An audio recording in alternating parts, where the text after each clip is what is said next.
Letter, Lucy Westenra to Mina Murray, 24 May. My dearest Mina, thanks and thanks and thanks again for your sweet letter. It was so nice to be able to tell you and have your sympathy. My dear, it never rains but it pours. How true the old proverbs are. Here am I, shall be 20 in September, and yet I never had a proposal till today. Not a real proposal, and today I have had three. Just fancy, three proposals in one day. Isn't it awful? I feel sorry, really and truly sorry, for two of the poor fellows. Oh, Mina, I am so happy that I don't know what to do with myself. And three proposals, but for goodness sake, don't tell any of the girls, or they would be getting all sorts of extravagant ideas and imagining themselves injured and slighted if in their very first day at home they did not get six at least. Some girls are so vain. You and I, Mina dear, who are engaged and are going to settle down soon soberly into old married women, can despise vanity. Well, I must tell you about the three, but you must keep it a secret, dear, from everyone except, of course, Jonathan. You will tell him, because I would, if I were in your place, certainly tell Arthur. A woman ought to tell her husband everything. Don't you think so, dear? And I must be fair. Men like women certainly leave their wives to be quite as fair as they are, and women, I am afraid, are not always quite as fair as they should be. Well, my dear, number one came just before lunch. I told you of him, Dr. John Seward, the lunatic asylum man, with the strong jaw and the good forehead. He was very cool outwardly, but was nervous all the time. He had evidently been schooling himself as to all sorts of little things and remembered them. But he almost managed to sit down on his silk hat, which men don't generally do when they are cool, and then when he wanted to appear at ease he kept playing with a lancet in a way that made me nearly scream. He spoke to me, Mina, very straightforwardly. He told me how dear I was to him, though he had known me so little, and what his life would be with me to help and cheer him. He was going to tell me how unhappy he would be if I did not care for him, but when he saw me cry he said that he was a brute and would not add to my present trouble. Then he broke off and asked if I could love him in time, and when I shook my head his hands trembled. And then with some hesitation he asked me if I cared already for anyone else. He put it very nicely, saying that he did not want to wring my confidence from me, but only to know, because if a woman's heart was free a man might have hope. And then, Mina, I felt a sort of duty to tell him that there was someone. I only told him that much, and then he stood up, and he looked very strong and very grave as he took both my hands in his and said he hoped I would be happy, and that if I ever wanted a friend I must count him one of my best. Oh, Mina dear, I can't help crying. And you must excuse this letter being all blotted.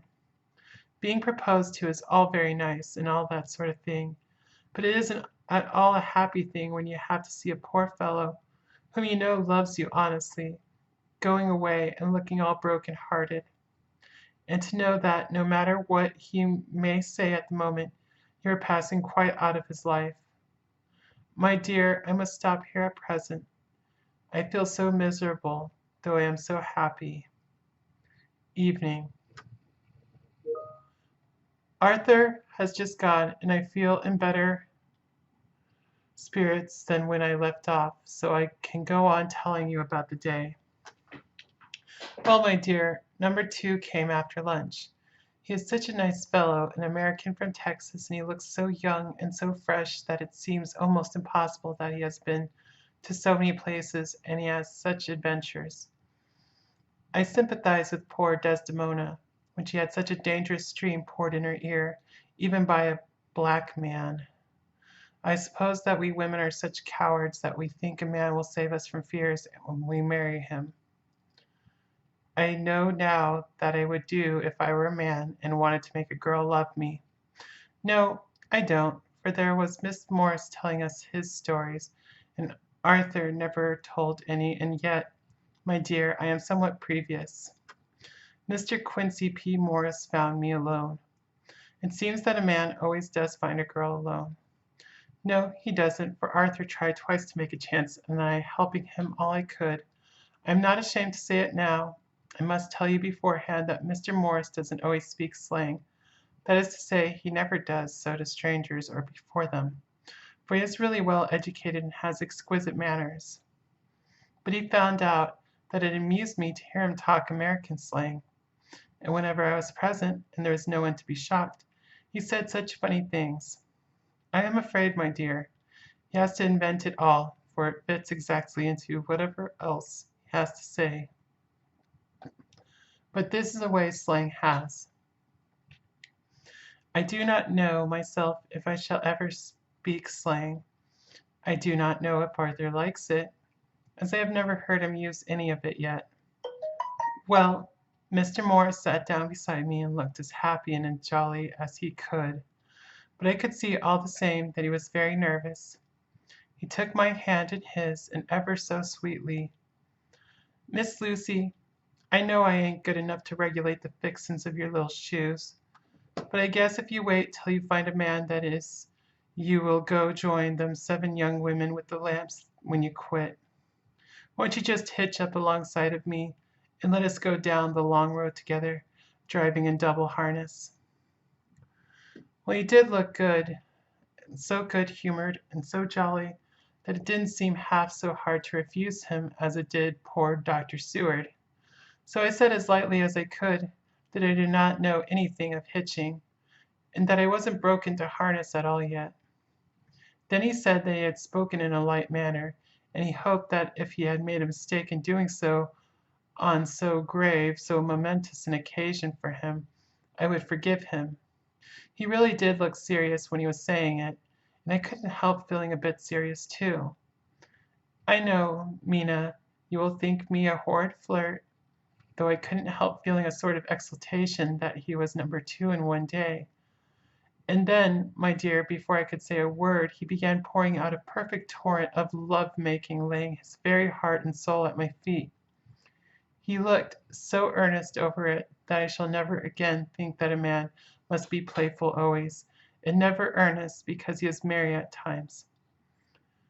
I suppose he saw something in my face which checked him, for he suddenly stopped and said with a sort of manly fervor that I could have loved him for if I had been free. Lucy, you are an honest girl, I know. I should not be here speaking to you as I am now, if I did not believe you clean grit right through to the very depths of your soul. Tell me, like one good fellow to another, is there any one else that you care for?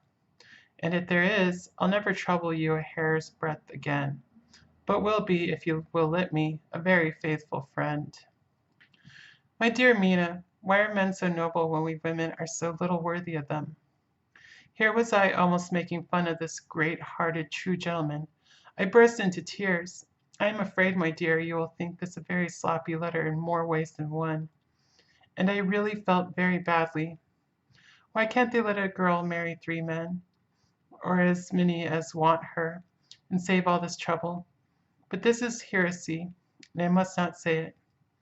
I'm glad to say that, though I was crying, I was able to look into Mr. Morris's brave eyes, and I told him out straight.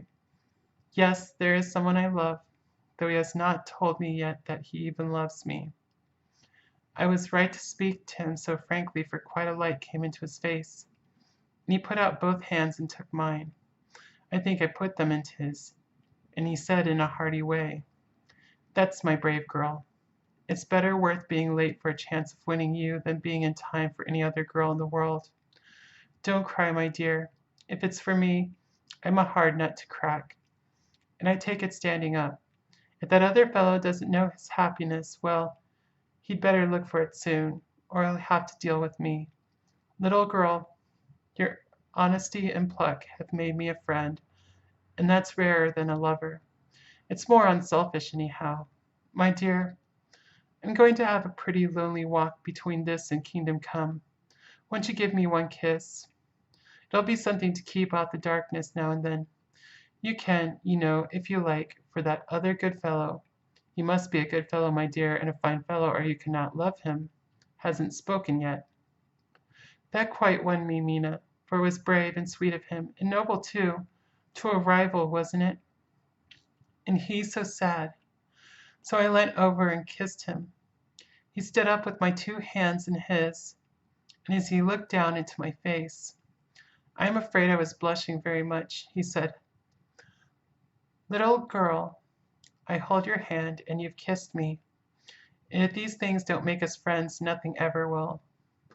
Thank you for your sweet honesty to me, and goodbye." He wrung my hand, and taking up his hat, went straight out of the room without looking back, without a tear or a quiver or a pause, and I am crying like a baby.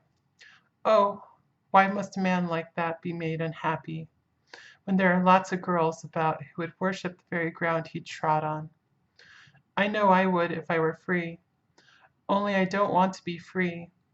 My dear, this quite upsets me, and I feel I cannot write of happiness just at once after telling you of it, and I don't wish to tell of the number 3 until it can be all happy. Ever your loving Lucy. P.S. Oh, about number 3.